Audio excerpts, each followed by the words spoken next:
So Dean, how did the punters look? A lot better. Coach Matt Sakis is doing the averages every single day, and our guys have been right around.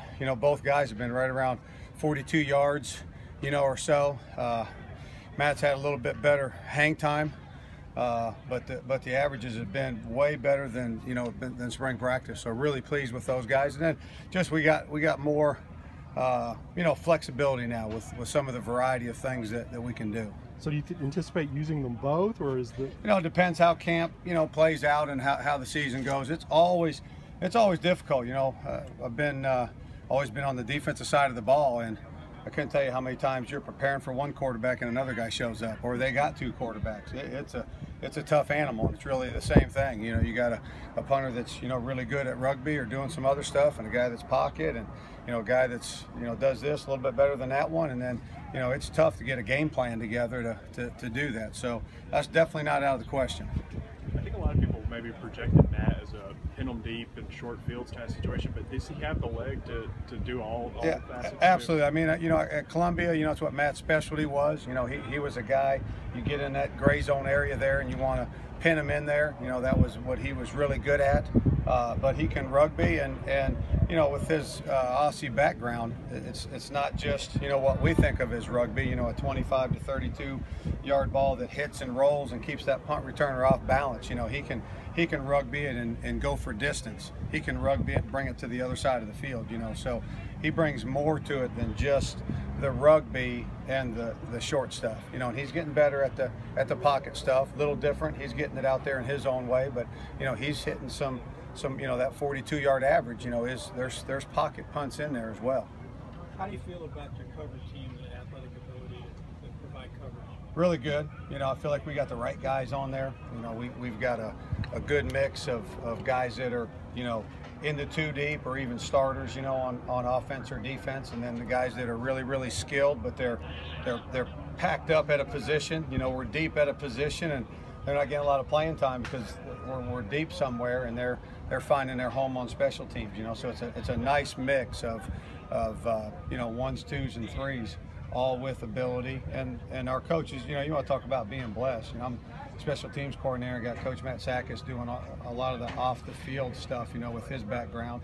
And then I got Coach House and Coach Grand, both former special teams coordinators, that when we break up and do stuff, hey, Coach Grand, you take the left side, Coach House, you take the right side. You want to talk about, hitting a homer. I just been really blessed coming here. So we've got unbelievable people working with them, and then I think we got the right kids in the right spots, and those guys having the eye that they do, they've been just a wonderful help with identifying, hey, I think this kid would be better at a guard, or this kid would be better at an R2 because he's got some wiggle, or all those kind of things with that expert eye. Do you anticipate Lynn Bowden playing a role in the return game? Yeah. I mean, it's going to be all up to Coach Stoops and how that kind of plays out, and what he's going to do with him. But we're not at that point yet. We're getting there. Pretty soon.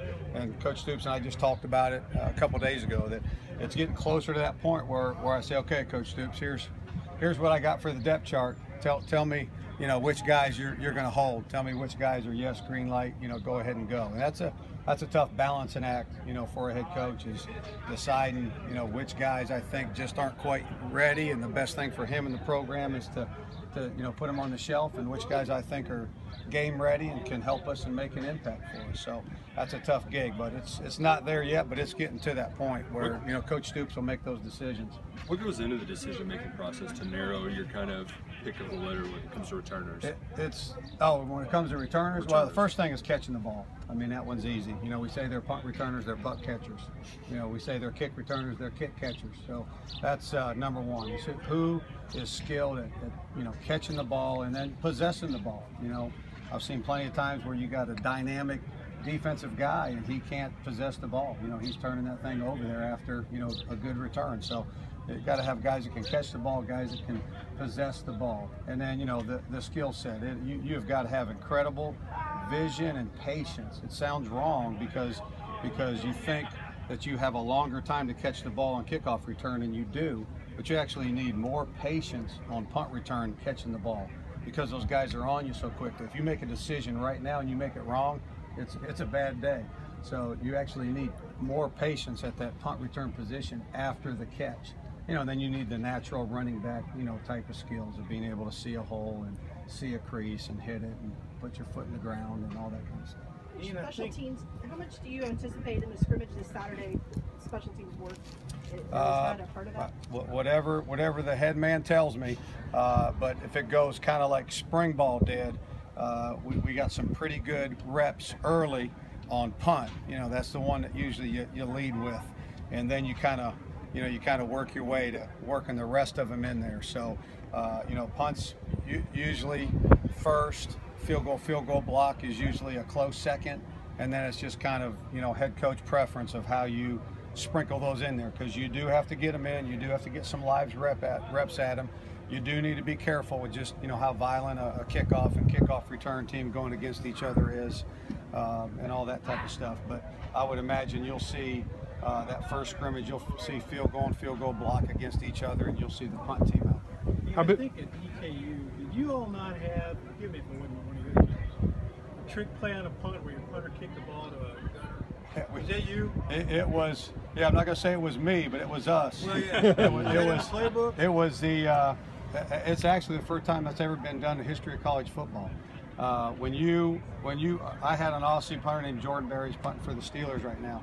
And we went 2 years, and the Aussies, they have a hard time throwing the ball because they don't throw it. They do everything with their feet. You know, that's the game. And so for 2 years, we had a deal where, you know, had multiple formations. So if a guy was uncovered out there, alert, snap the ball to Barry, you know, and he'd throw it out there. So for 2 years now, he's young, freshman, sophomore, and I'm giving him a hard time about, dude, you're just awful. You just, you know, your arm is rag, it's terrible. And, you know, he took it, he had to take it. He was a freshman and a sophomore, you know. And he's from foreign countries. So he took it for about 2 years. And then his junior year, I got on him about one. He goes, well, shit, coach, I can punt it out there better than I can throw it. And I said, okay, Billy Bad Butt, let me see you. And he caught it, he went, boom, boom, punt it right out there to him, and it was perfect. So then I timed him, throw it out there, and I timed him. Punt it out there, timed him, not even close. How much faster and more accurate he was punting the ball to him. Yeah. So I was like, Barry, can we do that? And he goes, well, I don't know, coach. Well, then he comes into the meeting the next day with the rule book, and a ball punted behind the line of scrimmage can be advanced by either team. So it actually was better than a throw. Because, I mean, if you throw it out there and a guy mishandles it and drops it, you know, you're done. If he misses it, you're done. If you punt it out there, he could hit him in the chest, fall on the ground, he can pick it up and advance it. So when it actually happened at a game, it was by accident. I took a lot of flack from that, but it actually was by accident because it was an automatic. And it was late in the game, and they were playing Moorhead, and we were well ahead. And there was a guy uncovered, and I wasn't even paying attention. I was jacking around on the sideline talking to some guys, and all of a sudden I hear alert, and I'm like, oh my God. And I look out there, and Barry took it, punted it to Trey Thomas, and got a first down. Never been done in the history of college football. Do you have that in the playbook here?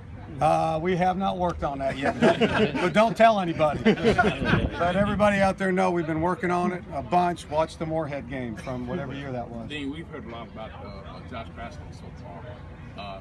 Give us somebody else that stands out. Somebody I tell you, I love all our freshmen. I thought our vets came back in shape and physical and hungry and learning more, getting better. And then I loved all three of our freshman guys from, you know, first day getting out there. Their attentiveness, their attention to detail, how hard they work. You know, Josh Paschal, Jordan Wright, Alex King, all three of those kids I think are, you know, have a bright future and really enjoying working with those guys. Now Josh, you know, got a little dinged, and so he hadn't been practicing, you know, the last couple of days or so, but Jordan Wright and Alex King's been getting a ton of reps, and those kids are getting better. Really like all three of those young guys. Okay, folks, we need to get to